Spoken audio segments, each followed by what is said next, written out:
Friends, very good morning all of you. Welcome to Success Mantra. I am JP Malik before you. Today we will discuss home loan sanction and disbursement procedure क्या है।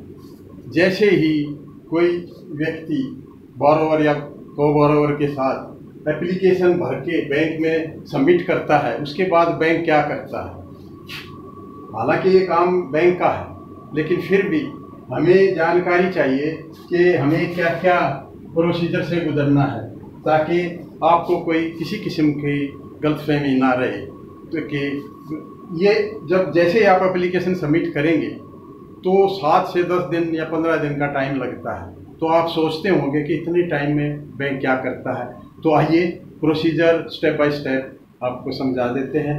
ये steps हैं जो bank करेगा और आप इसका photo ले सकते हैं ताकि आपको प्रोसीजर का पता रहे जब भी आप बैंक लोन के लिए जाते हैं। तो आइए एक एक डिस्कस करते हैं। सबसे पहले है सिबिल एंड स्कोर रिपोर्ट। जैसे आपने एप्लीकेशन सबमिट की बैंक के अंदर, तो बैंक सिबिल रिपोर्ट निकालेगा। सिबिल रिपोर्ट क्या होती है, जैसे पिछले वीडियो में मैंने बताया था, सिबिल का मतलब है central information bureau of India limited. ये एक एजेंसी है जो आपको जितने भी आज तक लोन लिए हैं ये उसमें एंटर होते हैं। तो सिबिल आपकी ठीक है, सिबिल खराब नहीं है तो ओके है। और स्कोर रिपोर्ट निकालते हैं। स्कोर रिपोर्ट ये बताएगा कि आप लोन ले सकते हैं, तो आपके मार्क्स कितने हैं। जैसे 50 एंड अबव, 50 आने पे आपको स्कोर कम से कम मिनिमम स्कोर 50 आना चाहिए, जो बैंक का एक प्रोसीजर है। ये बैंक करेगा। सीआर बनाएगा, कॉन्फिडेंशियल रिपोर्ट। बोरोवर अगर को बोरोवर भी है तो उसकी रिपोर्ट दोनों बनेगी, कॉन्फिडेंशियल रिपोर्ट बनाएगा। उसके बाद आता है third step, property IP document. ये अब ओरिजिनल लेने होंगे सब, title deed and related papers जो पिछले वीडियो में बताए हैं, और एक सर्टिफाइड कॉपी रजिस्ट्री की जो वकील आपको निकाल देगा बैंक में, तो उससे मिलान करेंगे कि वो ट्रू कॉपी है कि नहीं। तो इससे टाइटल जो डीड है, सेल डीड है, रजिस्ट्री है, उसका प्रॉपर वेरिफिकेशन हो जाता है। अब देखिए valuation of IP by approved valuer and PM. जो आपकी प्रॉपर्टी है, जैसे बिल्ट हाउस है या फ्लैट है, जो भी है, तो उसका वैल्यूएशन करेगा कौन? वैल्यूअर होता है, अप्रूव्ड वैल्यूअर होता है। बैंक के लिस्ट में होते हैं, अप्रूव्ड वैल्यूअर होता है। और वो जब भी वैल्यू देगा तो 3 तरह की देगा वैल्यू। एक तो होता है market value. Market value suppose 100 lakh. एक होता है रियलाइजेबल वैल्यू। तो जब भी कोई वैल्यू रिपोर्ट देगा तो वो 15% इसको लेस मानता है, तो ये इसको 85 लाख होगा। एक होता है डिस्ट्रेस्ड वैल्यू। डिस्ट्रेस्ड वैल्यू ये क्या होता है? ये वो वैल्यू है कि कम से कम इससे नीचे वैल्यू नहीं जाएगी प्रॉपर्टी की। तो ये आपका हो सकता है 80 लाख। तो ये 3 वैल्यूअर देगा उसमें। तो बैंक ने कौन सी वैल्यू लेनी है? मेनली रियलाइजेबल वैल्यू लेते हैं। अगर आप डिस्ट्रेस वैल्यू भी ले सकता है बैंक, लेकिन अगर प्रॉपर्टी अभी हायर रेट पर चल रही है, मंदीकाल नहीं है, तो आप इस डिस्ट्रेस वैल्यू को ले सकते हैं। नहीं तो अगर मंदीकाल है, प्रॉपर्टी डाउन चल रही है, तो रियलाइजेबल वैल्यू भी ले सकते हैं। तो ये बैंक की मर्जी पे है कौन सी वैल्यू ले। एक होता है circle rate. Circle rate, circle rate क्या है?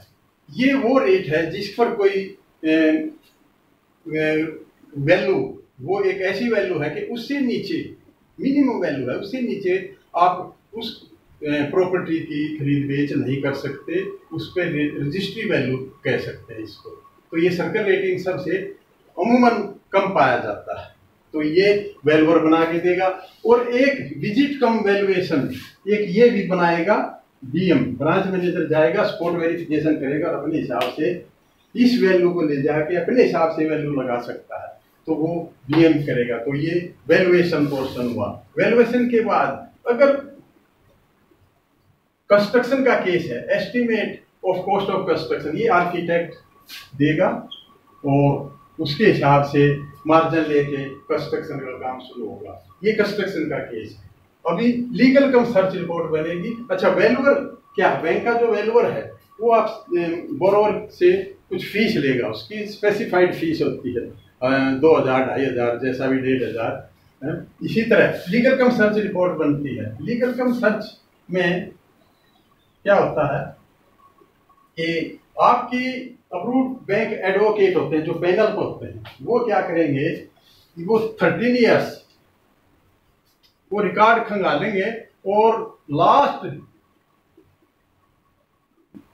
Date of last allottee, date of last allottee, allottee को जो लास्ट अलॉटी है उस डेट से या 13 years which ever is longer, जो वो रिपोर्ट देगा इतने साल की। वो मान लिया किसी ने सपोज 15/9/2004 को ये मकान खरीदा है, ये अलॉटी है।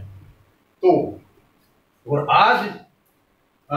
आज जैसे 29/9/2020, तो अगर इसमें से 13 का करें तो 29/9/2007, ये 13 ईयर्स होते हैं, 13 ईयर्स।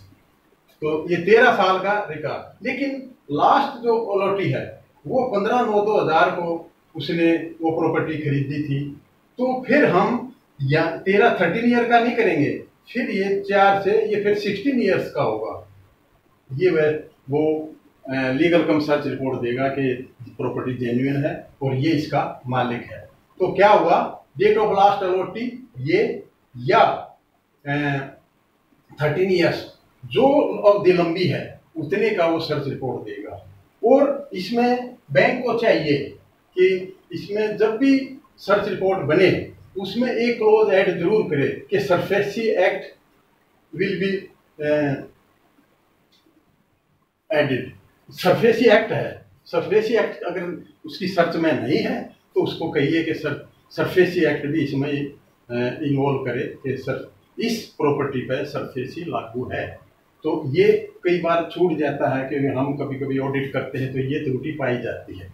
तो अभी देखिए, जब ये कुछ हो गया तो फिर सैंक्शन लेटर देते हैं बारोवर को, और बारोवर को एक सैंक्शन को देंगे और उसकी कॉपी बैंक रिकॉर्ड में रखेंगे। वो साइन करा के रखते हैं कि ये सैंक्शन लेटर जिसमें टर्म एंड कंडीशन रिलेटिंग सारा उसको दे के उससे साइन ले लेंगे। उसके बाद आता है डॉक्यूमेंटेशन। डॉक्यूमेंटेशन में क्या होता है, agreement with required document, agreement with required enclosure including affidavit cum, जितना भी हम एग्रीमेंट लेते हैं उसके एनक्लोजर साथ में लेते हैं। और इसमें 24 चेक्स भी बोरोवर से लेते हैं, पोस्ट डेटेड चेक लेते हैं। और जैसे जैसे वो कभी यूज हो जाते हैं, लास्ट में 1 बचता है, 2 बचते हैं, तो फिर 24 लेते हैं। ये प्रक्रिया चलती रहती है, वो इसका एक पार्ट है। तो एग्रीमेंट विद रिक्वायर्ड एनक्लोजर। और कई बार क्या देखा गया है बैंक में कि हम अनेकों एनक्लोजर, एनक्लोजर या एनेक्चर बोल सकते हैं, ये एनेक्चर है, एनेक्चर्स अनेकों एनेक्चर ले लेते हैं। लेकिन जो मोस्ट इंपोर्टेंट एफिडेविट या अंडरटेकिंग है वो छूट जाती है, जिसमें दिल्ली हाई कोर्ट का डायरेक्टिव है, ये बोरोवर से दोनों से लेनी है। इसमें ये है क्योंकि एज पर प्लान मकान बनाना है, मैप के अनुसार बनाना है, और अगर लॉ का कहीं वायलेशन होता है तो ये एफिडेविट बैंक के लिए बहुत जरूरी है। उसमें वो लिखवाएगा कि in case any violation is made तो borrower himself will be held liable. तो अगर वो उसमें कुछ हेर फेर करता है, कंस्ट्रक्शन में कुछ मॉडिफिकेशन एडिशन एक्स्ट्रा करता है, तो ये उसकी जिम्मेवारी है। कल को अगर जेसीबी चली तो बोरोवर को बोरोवर ही रिस्पॉन्सिबल होगा। लेकिन मैं जैसे कई बार ऑडिट करते हुए मुझे पाया गया कि सारा कुछ ले लिया जाता है, लेकिन एफिडेविट कम अंडरटेकिंग, ये डिक्लेरेशन, या इसको डिक्लेरेशन भी कह सकते हैं, दिल्ली हाई कोर्ट का यही डायरेक्टिव है कि ये आप लीजिए। अगर as per plan, as per map कोई वेरिएशन है, वायलेशन है लॉ का, तो फिर ये बैंक के ऊपर जिम्मेवारी आएगी अगर वो इसे नहीं लेता है। तो बैंक को मेरा यही है कि ये इसको जो भी अधिकारी बैंक लोन शीट पर काम करता है, एफिडेविट कम अंडरटेकिंग अवश्य ले।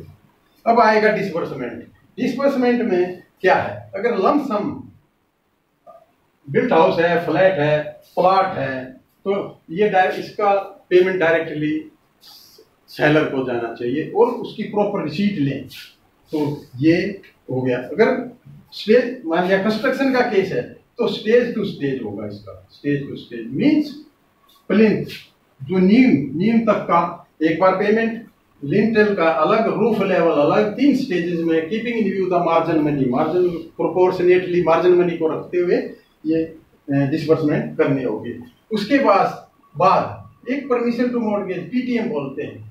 अगर ये हर केस में लागू नहीं है, लेकिन जहां लागू है तो ये फ्रॉम कॉम्पिटेंट अथॉरिटी, जैसे हुड्डा है, पुड्डा है, तो उनसे लेना होगा परमिशन टू मॉर्गेज कि हम इस प्रॉपर्टी को मॉर्गेज करने जा रहे हैं बैंक पे और मैं एज ए सिक्योरिटी, तो ये लेना है। और फिर लास्ट में है valid equitable mortgage. Bank mortgage will be entered in A register, एक रजिस्टर में एज पर बैंक नोट्स, तो ये उसमें एंटर हो जाएगा। तो ये प्रोसीजर है। तो ये बैंक के लिए भी, बैंकर के लिए भी और कस्टमर के लिए या बोरोवर के लिए भी जानना बहुत जरूरी है। तो friends, I think it is clear. आप जानिए और सतर्क रहिए, ये आरबीआई भी कहता है।